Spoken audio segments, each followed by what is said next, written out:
The average person is said to spend 15 minutes in the bathroom. Why not take advantage of that time and learn something new? Presenting the 15-minute podcast on weird facts, crazy details, and funny particulars that you'll be able to enjoy while you're taking a on your free time. Welcome to The Shit with Sam Butler. Welcome to another episode of The Shit Podcast. I'm your host, Sam Butler, and I have a very special guest. He was here before. He's here with us today. Give a big welcome to my friend, John Polar Bear Gonzalez. John, how's it going again? How you doing, man? Great, man. How's your career been going? It's been going great. Feels like it's been a long time since we've seen each other. Oh, man. I gained like 2 followers since the last time you saw me. You know what's awesome, dude? Like I was like, the next time we do the podcast, we gotta wear the same clothes we wore on the last podcast. Yep. Right? And I was like, all right, cool. It was like, we're going to do it like, it's going to be like a bro thing. Like, make sure you wear. I don't know why you went the bro thing like the bro thing with a heart. Don't do bro. Oh, okay, that was a heart. I just saw you like this, a bro thing. I was like, oh, that's too bro for me, bro. That's too much. I don't even need 2 hands, you know? Like, yeah. If I was talking about that, I'd been like, the bro thing. Yeah, we could just do the 2, 3 fingers, 3 finger jacks. That makes me feel more. Can't do that. It only goes like from here to there. Yeah, exactly. With a $1 value menu burger dick right here. That's what I. What the hell is happening to my podcast, man? We're getting pornographic here all of a sudden. You have me on, bro. Yeah, it cool, goes man. wherever it goes. Well, I appreciate you joining me again on Absolutely. The Shit. You know, sure. We have a very, very interesting topic today to talk about. And I started reading an article on this, and I thought, this is something I want to talk about. Not necessarily to you. It had nothing really to do with anything. But I thought, this would be cool. And what I want to talk about is the first blood transfusion. Interesting. No, it's interesting because it's like we're not doctors and we don't know shit, right? No, I don't know shit about shit. Well, let's talk about the first blood transfusion, you know? All right. And in 1628, English physician, it's a hard word to say, right? Yeah. Can you say physician? Physician. Yeah, right? Physician. Is it right? Is like physician. I can't say it right now. Physician. Oh yeah, it's physician. We're sober as fuck, by the way. No, for real. Like we haven't even drank. He discovers English physician William Harvey discovers the circulation of blood. Like up until 1628, nobody realized that blood circulated. Oh shit. So in 1628, the discovery's like blood circulating. Yeah. Right. So that was a big breakthrough for this whole thing. It's like, okay, now I get what's happening. 1665, the first recorded successful blood transfusion occurs in England. Right. That's about 40 years. Yeah, how many fucked up transfusions do they have? That's pretty much it, right? Like, it's like literally like 37 years, and they're like the first recorded successful transfusion. 37 years of fuck ups. Yeah, right. And who's still getting blood transfusions after 37 years of failure? Like, you know what? Maybe I'm the one. Oh my God, I'm dead. Yeah. No, and you know, bloodletting was a big thing back then too. Mm-hmm. So they believe that all of your stuff. I mean, when I was a kid, I was framing a wall because I worked in construction my whole life, and I accidentally drove the nail through the top plate into my toe. Oof. Yeah. Right. And I went right through my boot, and then I had this little squirt of blood coming out of my toe from the nail. You know what I'm saying? Mm-hmm. And I'm sitting there with my shoe off, my sock off, and I'm like, I'm bleeding. And one of my dad's workers at the time comes up with a hammer and he starts hitting me on the toe. And he's all, gotta get that bad blood out. You gotta get that bad. What? Yeah, right? Because he goes, you got dirty blood in that toe. Yeah. From the nail. So let's hit the toe and let's squeeze out all that bad blood out. Kind of like the snake bite. And yeah. Right? But he's doing it with a hammer on my toe. And I'm like, my God. Right. So that idea of bloodletting is still popular today, apparently, amongst construction workers. You know what I'm saying? They squeeze all them germs out of your toe. Leave them in. Fuck, dude, that sounds horrible. Yeah, you know, so you're looking at this and you're going like, yeah, okay, cool. That sounds like a cruel joke. 40 years of bad blood transfusions.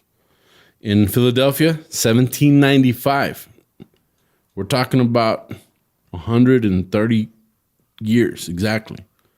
American physician, there I go again, physician, Philip Singh Physic performs the first human blood transfusion, although he doesn't publish the information. So maybe it wasn't good. 1818, James Blundell, a British obstetrician, performs the first successful transfusion of human blood to a patient for the treatment of postpartum hemorrhage.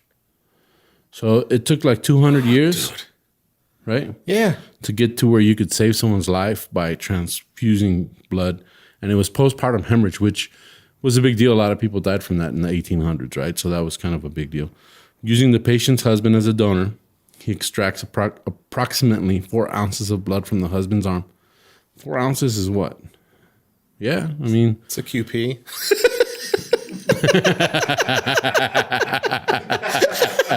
Sorry. I mean, yeah.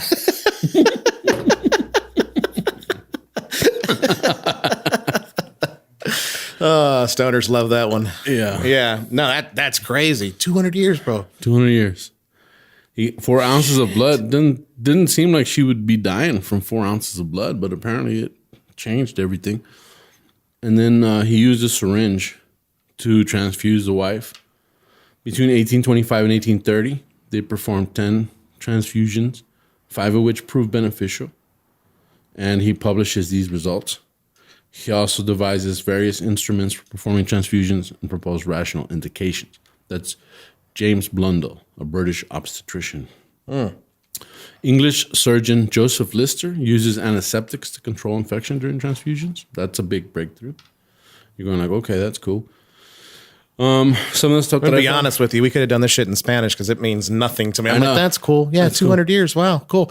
Yeah, I know. 4 ounces QP. Yeah, let's smoke weed. I found some stuff that was pretty crazy. Let me see. No, that's fucking. I can't believe it took 200 years to do a successful 40 years to do the first successful blood transfusion. That's just insane. I want to find the actual note. There you go. 1908. Okay. French surgeon Alexis Carrel devises a way to prevent clotting because apparently clotting was a big deal. Could you imagine having blood and it's just turning into like a jello? Right. Get it in there before it turns into jello. You know what I'm saying? It's like giant scab of blood just sitting there. You know, it's like. So what does Alexis Carrel come up with? This freaked me out. He devises a way to prevent clotting by sewing the vein of the patient directly to the artery of the donor. Wait, what? Sewing the vein of the patient directly to the artery. I'm confused. I can't even fucking picture Right? it in my head. Yeah, it's like Does he like cut you up and then pull the vein out and then attach it to someone? Yeah. Right? yeah, Like that. like Frankenstein shit. Like That's what I'm saying. It's like what? that's fucking like a hybrid. Right, That's 1908. weird. No way. Guy goes, you know how we can stop this? So our blood doesn't spoil. So it'd be like me, like walking with your neck, and we're just kind of like, "Hey, man, first successful blood transfusion right here. Look at this shit." Right? I don't know if it was like he's attaching a hose to one vein, and then it didn't clarify, but it said that the vein of the recipient directly to the artery of the donor, vein to vein or direct method, known as an anastomosis.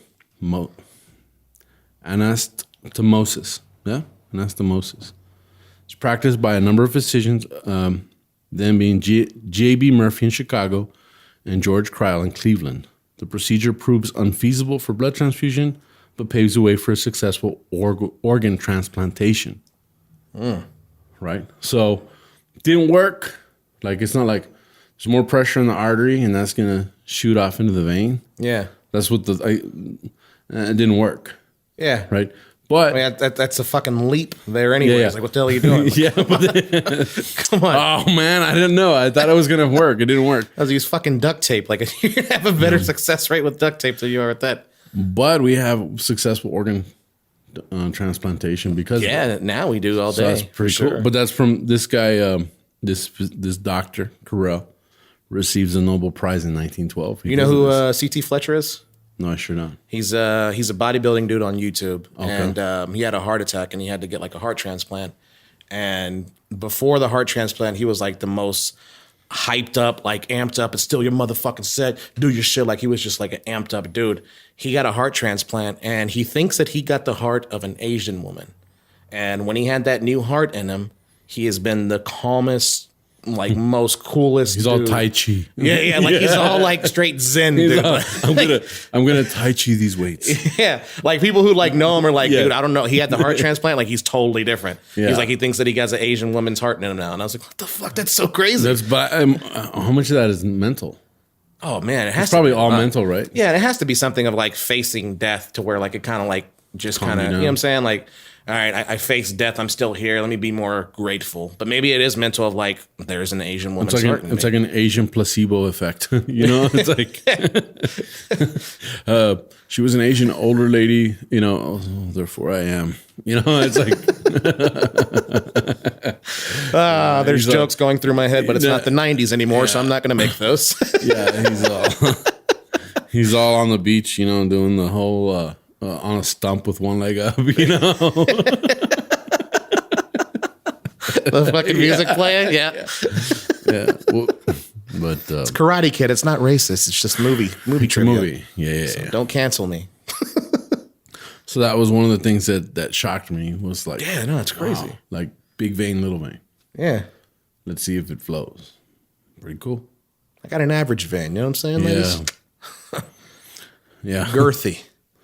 Oh, yeah, well, I mean, that's from all the Twinkies. But yeah, it's cool. It is. Ladies know your worth. Fellas know your girth. That's what I say. Rule of thumb. We always get back to dicks with me, don't we? Yeah. And there was a sexual blood transfusion. Speaking about this dick, so. Yeah. You know, if you don't get blood into this, you know, it's not very successful. Oh, man. Got a lot of blood there in the mornings. It's horrible. So, for the ancient Greeks, blood was a magical elixir, right? One of the great historians of the Roman Empire described the mad rush of spectators into arenas to drink the blood of the fallen gladiators. So that was a big deal. Centuries later, Marsilio Ficino promoted drinking young blood as their means for the elderly to regain their youthful vigor. So they're going like, this predates the blood transfusions. They're going like, they drink the young blood to stay young. Yeah, Hollywood. No, we're talking about. We're talking about. No, I know. You ever wonder why Ellen looks so young? It's a vampire, bro. Oh, yeah, you're right. Yeah. You know, it's like vampires. Yep. I'm looking for. I lost my spot, but there was. So, anyways, back to these dicks. Well, he's looking for his spot. Now, they were saying that the original blood transfusion, there you go, the blood transfusion itself infused with brutality and is legendary. By some accounts, let me reread that. The blood transfusion itself is infused with brutality and it's legendary. By some accounts, the first transfusion was performed on Pope Innocent VIII in 1492. Some claim that he was transfused with, or at the very least, had drunk the blood of Jewish boys. Wow. Right? While skeptical historians rightly doubt that there is such a truth about this story, they say that it was actually a Jewish doctor and he paid for the blood. I mean, he didn't kill the kids. I mean, he like compensated them for donating some blood. You know what I'm saying? Yeah. So, yeah. And then he drank the blood. Yeah, that sounded really like dark. Like, yeah, it did. He paid for the blood of the kids. Yeah, it did. It sounded real. I was like, oh, shit. Sounded like a human trafficking story. Apparently, he was sick. The doctor said, you need some blood. That's what the news did. That's exactly what the news does. Exactly what we were talking about before in the last episode. They got 3 kids. Sensationalize it. Yeah, I don't know why it was 3 kids. You know, yeah, but that might explain how genetically it's been infused for them to love kids. I don't know. Could be. I can't help it, Your Honor. It's in my blood. He likes pedophile jokes. That's the hardest he's laughed all day. Yeah. Pedo jokes. Yeah. Well, the first blood transfusion was a little gruesome. It was they tried with animals first.